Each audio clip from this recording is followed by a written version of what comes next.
The North Korean leader Kim Jong Un has visited Russia's warplanes and naval fleet in the far eastern port city of Vladivostok. He was joined by the Russian defense minister, Sergei Shoigu. The visit has raised concerns that North Korea may provide Russia with weapons for its war in Ukraine. Florence Looi is following the visit from South Korea's capital, Seoul. North Korean leader Kim Jong Un's visit to Russia rolls into its fifth day. On Saturday, he was met by Defense Minister Sergei Shoigu at an Air Force base, where he was shown nuclear-capable bombers and hypersonic missiles.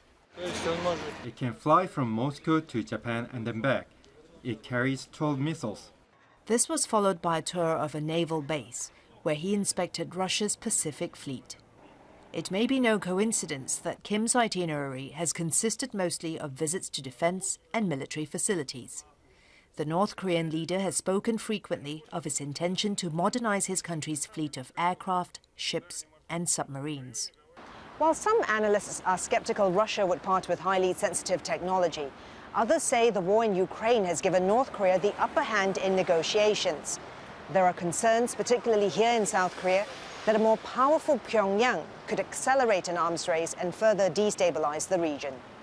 The Kremlin says no defense agreement has been signed during Kim's visit, but the White House believes a weapons deal is in the works and has warned the two countries not to violate UN sanctions. Our view has been before the visit and after the visit that talks about the provision of weapons by North Korea to Russia to kill Ukrainians have been advancing and continue to advance.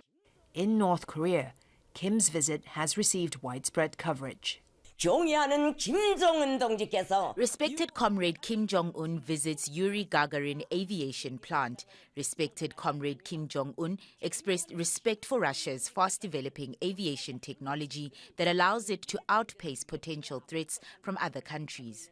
Perhaps an intention to communicate with the domestic audience that North Korea is a powerful nation with important allies. And Russia's warm welcome of Kim has left no doubt that these countries intend to build stronger ties. Florence Looi, Al Jazeera, Seoul. For more on this, let's go to Daniel Hawkins, who's standing by for us in Moscow. Daniel, is it safe to assume, as the U.S. has done, that this trip paves the way for some kind of military cooperation between Russia and North Korea?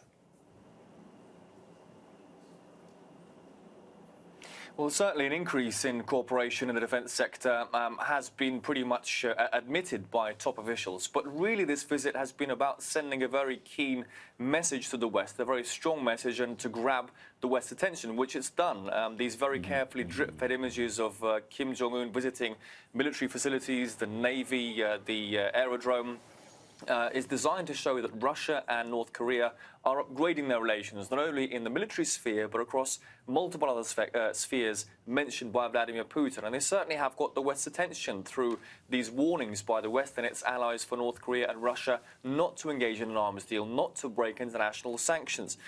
And really, it's important for Russia, as part of this deal, to have an ally and a partner in the Asia-Pacific region, which it views as a very key geostrategic area of competition with the United States. The US, of course, views North Korea as part of this so-called axis of evil. For Russia, North Korea is a partner in an axis of resistance against US hegemony and dominance, what it perceives to be US expansionism. In terms of an arms deal, of course, yes, there is much speculation involved in this, but this, whatever agreement was reached behind closed doors, is going to be very much shrouded in secrecy, as is this whole visit.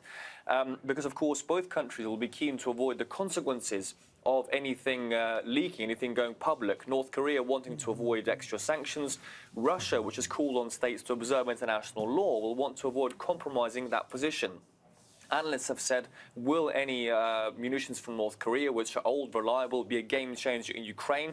It's unlikely to be so. So for Russia, perhaps the possibility and the threat of such a deal in the eyes of the West is much more important as leverage and a bargaining chip for any possible future negotiations on other geopolitical global issues.